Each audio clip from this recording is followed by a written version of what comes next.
Existen en el mundo diversos ecosistemas ricos en recursos naturales, entre ellos los páramos, territorios de alto valor hídrico, ecológico y cultural, que yacen en los puntos más altos de la cordillera de los Andes.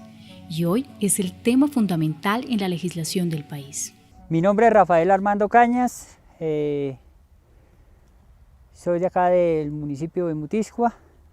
Actualmente vivo en la vereda del Aventino, pero me crié en la vereda San José, de acá del municipio de Mutiscua. Pues mi mayoría de tiempo lo he vivido acá. Tengo 53 años y lo he vivido acá en el páramo. Pues me he dedicado todo el tiempo a las labores agropecuarias, a la agricultura y a la ganadería, sembrando hortalizas y con unas vaquitas lecheras. Con la idea de proteger esos maravillosos ecosistemas, los cuales abastecen de agua a miles de colombianos, el 27 de julio de 2018 nace la Ley 1930, más conocida como la Ley de Páramos. Esta norma surgió con el fin de que estos sistemas de alta montaña estuviesen protegidos bajo directrices que propendieran por su preservación y restauración. Aunque este mandato se haya basado en 8 principios, los primeros 3 artículos destacan en su totalidad por comprender a los páramos como territorios de protección especial que sobresalen por su riqueza, flora, fauna y recursos hídricos. Además, se reconoce que las relaciones socioculturales y procesos ecológicos inciden en su conservación, que garantiza agua a 7 de cada 10 colombianos. Los páramos nos brindan unos servicios ambientales primordiales para la vida, como por ejemplo el agua, como por ejemplo la captura de carbono. O sea, si nosotros toda esa, digamos que ese CO2 que estamos emitiendo, no lo capturamos en esa diversidad de vegetación, que por esa intensidad de radiación solar que hay en los páramos es grande, ¿cierto? Entonces digamos que nosotros estamos coartando o eliminando unos servicios ambientales importantes. Los páramos son considerados sistemas de alta montaña, frágiles y sensibles, con una vegetación única en el mundo. Estas biosferas han sido el hogar de campesinos e indígenas en Colombia desde hace siglos. Asimismo, sus prácticas ecológicas fueron heredadas de generación en generación por sus antepasados. Sin embargo, el deterioro de su hábitat persiste debido al deseo del hombre por aumentar su riqueza. Colombia posee la mitad de los páramos en el mundo con un total de 36 complejos paramonos, ubicados sobre las 3 cordilleras de los Andes y la Sierra Nevada de Santa Marta, caracterizados por poseer temperaturas bajas y alturas que oscilan entre los 3.600 y 4.500 metros sobre el nivel del mar. En los departamentos de Santander y norte de Santander se encuentra el páramo de Santurbán, con 57 lagunas distribuidas en ambos territorios que abastecen de agua a 2.200.000 habitantes. Ante el surgimiento de la ley se revelaron estudios que señalaban a la minería, agricultura, ganadería, piscicultura y tala de árboles como las principales actividades que deterioran estas biosferas. La ley, como muchas otras normas, ha traído sus beneficios ambientales, pero a su vez ha generado cierta incertidumbre con respecto al quehacer de los habitantes de páramo, pues la ley prohíbe estas prácticas. Motiscua, municipio ubicado al suroccidente del departamento del Norte de Santander y con una altura de 2.600 metros sobre el nivel del mar, es una de las economías más afectadas por dichas prohibiciones, puesto que es una población netamente campesina y su sustento depende de actividades agrícolas y ganaderas. Hemos venido reuniéndonos con Corponor, con diferentes entidades, mirando cómo podemos socializar y pues ponernos de acuerdo, puesto que en la nueva ley que sacaron pues quieren sacarnos a los campesinos del de nuestros territorios. Nos están catalogando como que estamos contaminando el páramo, que estamos acabando con el páramo. La incertidumbre que viven a diario los campesinos y los habitantes de páramo han surgido a través de una de las regulaciones de la norma, la delimitación, un proceso en el que se estipulan los límites y área de referencia donde se encuentra ubicado el páramo de Santurbán, con el fin de clasificarlo como una zona especial de reserva ambiental. Previo a la aprobación de la ley, esta biosfera no contaba con zonas restringidas, lo que dificultaba su protección y preservación. Sin embargo, ahora, la delimitación incluyó entre sí lugares donde los campesinos residen y realizan sus actividades para el sustento diario. En los páramos se produce el agua que nosotros consumimos y de ahí la importancia estratégica, la importancia ambiental que tienen este tipo de recursos naturales. Y bueno, ya en lo que tiene que ver con el páramo de Santurbán es obvio que se debe hacer una delimitación que proteja todo el páramo, pero también que proteja y que le dé posibilidades a las personas que allí están viviendo, posibilidades de subsistencia, posibilidades de poder tener un ingreso para que sus familias vivan. Y esa es una obligación del Estado. No se trata de trazar líneas para impedir que la gente tenga derechos, se trata de encontrar la manera de entender que no solamente porque se saque al campesinado se protege, puede estar el campesinado desarrollando unas actividades concertadas de acuerdo a las condiciones que tienen los territorios, pero no se puede señalar que la mano o la presencia de seres humanos destruye. En muchos casos, como en estos, el campesinado es el que cuida. Las debilidades que, según los habitantes de Páramo, presenta la Ley 1930 también ha sido denotada por algunos de los legisladores colombianos, quienes aportaron nuevas formas de comprender las relaciones entre el hombre y la naturaleza. Yo pienso que la ley no estaba en el Congreso cuando salió, no pudimos discutirla, tiene algunas falencias, pero esas falencias hay que arreglarlas, yo creo que por el camino, pero sobre todo con algo que los colombianos hemos perdido, es la capacidad de escuchar al otro, de escuchar al campesino, de escuchar al pequeño minero. Nunca se protegieron los páramos durante siglos y entonces ahora quieren que en un minuto se modifique todo. Resulta que ahí hay gente, hay que tener una lógica democrática para actuar. Esto no puede ser como de tierra arrasada, porque además esos compatriotas que están allí, cuando llegaron allí, nadie les dijo que no podían estar allí, ni nadie les echó ningún discurso ambiental, ni nada. Ellos llegaron honradamente buscando, digamos, dónde ganarse la vida honrada y productivamente. Todo eso debe ser considerado. En el año 2014, el páramo de Santurbán fue el primer páramo delimitado en Colombia.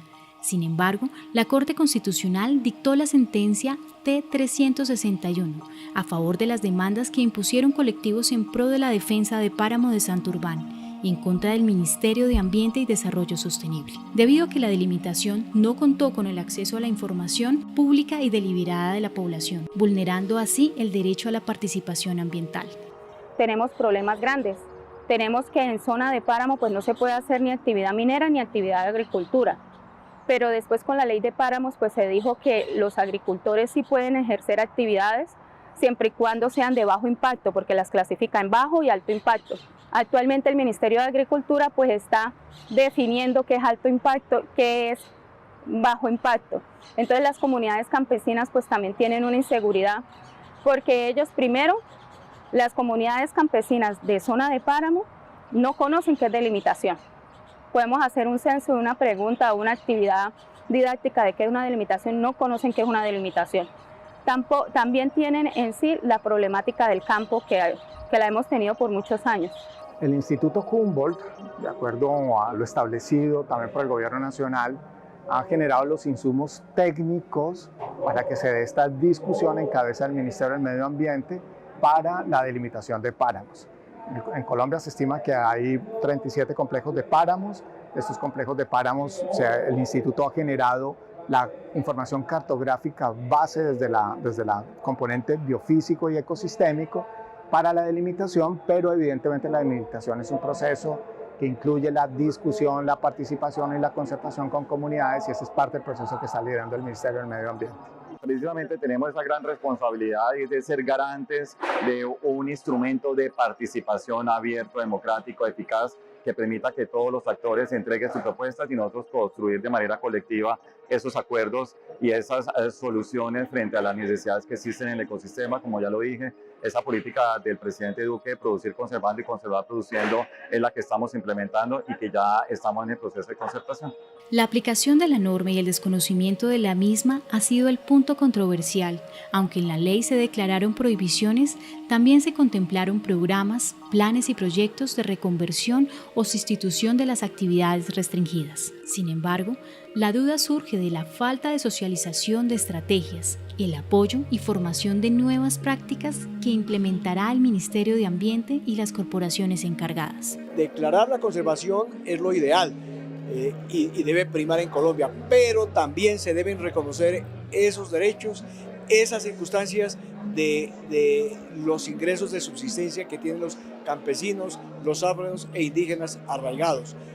Debe contemplar entonces los programas de reservas y los programas de conservación de los ecosistemas estratégicos de Colombia, esos planes para que haya una especie de transición de cultivos agresivos a cultivos de agricultura sostenible o proyectos agroforestales, es decir, para que ellos continúen viviendo allá, pero ya con ingresos, digamos, con la vocación agroforestal o de agricultura sostenible. Nosotros lo que necesitamos acá es que nos hablen claramente y nos digan qué procesos o qué emprendimientos, qué procesos productivos, qué actividades económicas podemos nosotros buscar o pueden ser generadoras de recursos para ahí sí poder nosotros hablar de un cambio, de una transición de nuestra vocación agrícola, porque es que son siglos de agricultura los que se llevan acá en Mutiscua, al igual que en Silos, en Cácota. Aunque la norma contempla las prácticas sostenibles guiadas por un buen manejo de las zonas de páramo, la sustitución de actividades ha sido el principal factor de desconsuelo para muchos de los campesinos, que hasta el día de hoy solo han laborado ejerciendo la formación que sus antepasados le han brindado. Yo diría que en general la política tiene que ser una defensa de los páramos, como una defensa de los parques naturales, pues por sus características que no hay necesidad de ampliar, pero también hay que entender un asunto, esas son zonas que en muchos casos están con gente adentro, en la mayoría de los casos indígenas, campesinos, gentes sencillas, entonces lo que hay que hacer es ver cómo se resuelve esa contradicción. No es lo mismo la megaminería que otras actividades económicas. Entonces, un manejo democrático e inteligente de las cosas, lo que dice es que hay que ver cómo se hace la protección de los páramos, pero teniendo en cuenta las realidades sociales de quienes allí han habitado. Y nos están igualando con las grandes minerías. Y pues eso nos parece que es un atropello para nosotros los campesinos, para nosotros que hacemos parte del páramo y que hemos venido cuidándolo durante más de 100 años, porque pues acá por lo menos unos 200 años que desde todos nuestros antepasados hemos venido trabajando acá en el páramo y aún se sigue conservando. Entonces me parece que eso pues sí es una ley que nos viola en nuestros derechos a estar en nuestros territorios y pues si no la cambian, pues no sé qué camino iremos a tomar o qué situaciones iremos a emprender, porque pues nuestro lugar de trabajo es aquí, nuestro hábitat es aquí, y pues para irnos para otra parte no sabemos ¿qué vamos a hacer? Los cambios suelen ser difíciles y en especial aquellos que ponen en riesgo el sustento de una familia. La legislación colombiana ha concebido puntos importantes en los que se determina el apoyo que los habitantes de páramo han de recibir a raíz del cambio que deberán enfrentar para la preservación de su ecosistema. Sin embargo, cada espacio deberá ser profundizado por medio de las estrategias que brinden el soporte necesario a estas comunidades. Lo que estamos buscando es que se puedan delimitar bien los páramos, identificar qué usos tienen hoy. Afortunadamente los páramos han sido afectados por diversos usos y ayudarles a esos campesinos, a esos pequeños productores que necesitan el apoyo del gobierno para transformarlos. Hay que también llamar la atención que hay muchos campesinos, personas que cuidan los páramos, son sus principales protectores y requerirían de un apoyo. Inclusive habíamos pensado en volver en la anterior propuesta de poder trasladar como el programa Familias Guardabosques, llevarlo como a familias guardapáramos, por decirlo así. Entonces nosotros tenemos una riqueza de páramos impresionante. También a los campesinos les debemos buena parte del cuidado. También alguna especie de forestación, especialmente cuando cortan los frailejones. Pero si alguien ha ayudado a los páramos a subsistir, son los campesinos.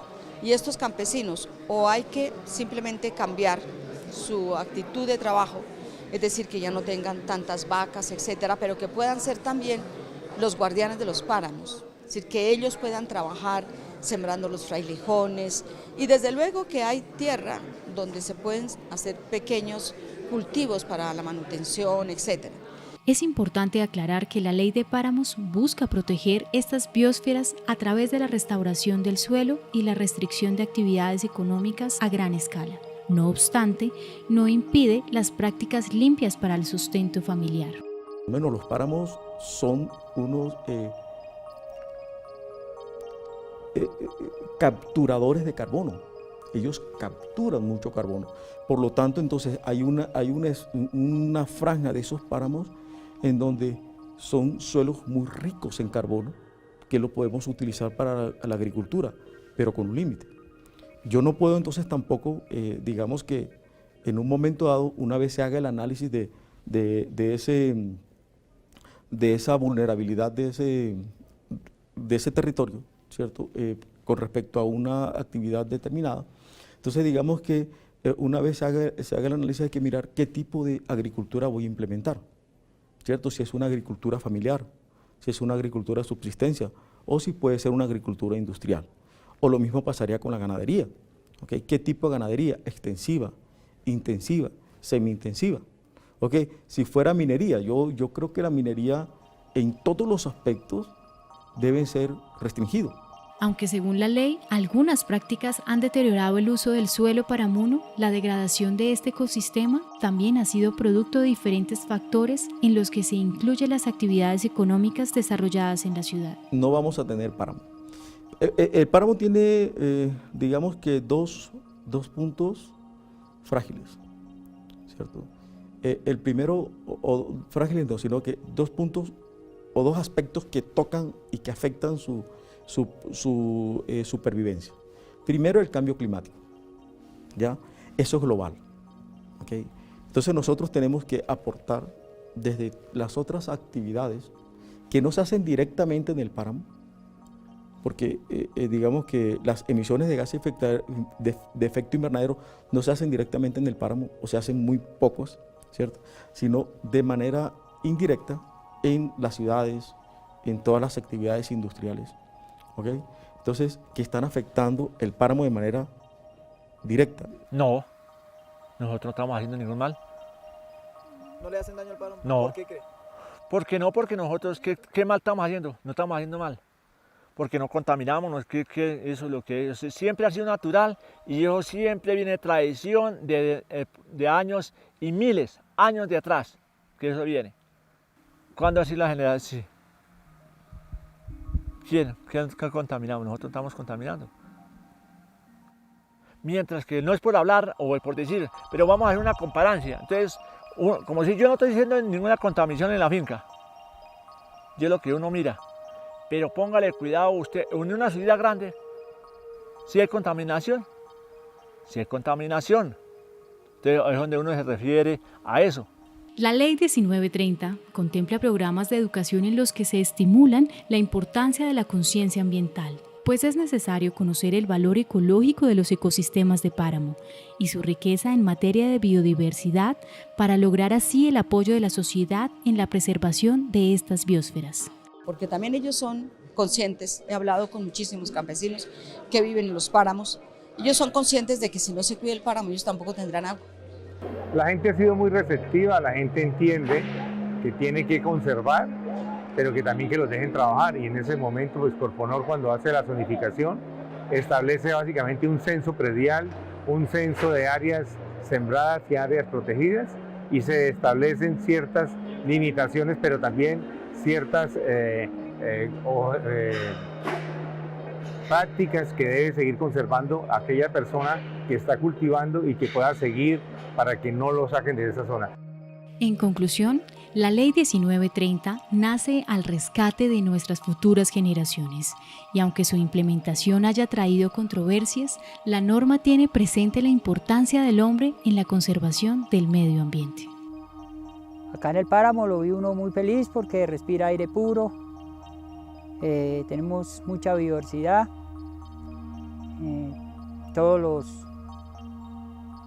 los árboles y las diferentes especies de árboles, diferentes especies de animales, de aves, todo uno se compagina con ellos y pues uno lo vive aquí tranquilo, trabajando día a día y pues acá lo que queremos es que seguir adelante y que las próximas generaciones valoren estas tierras y estos territorios y que ellos puedan también disfrutar de esta belleza.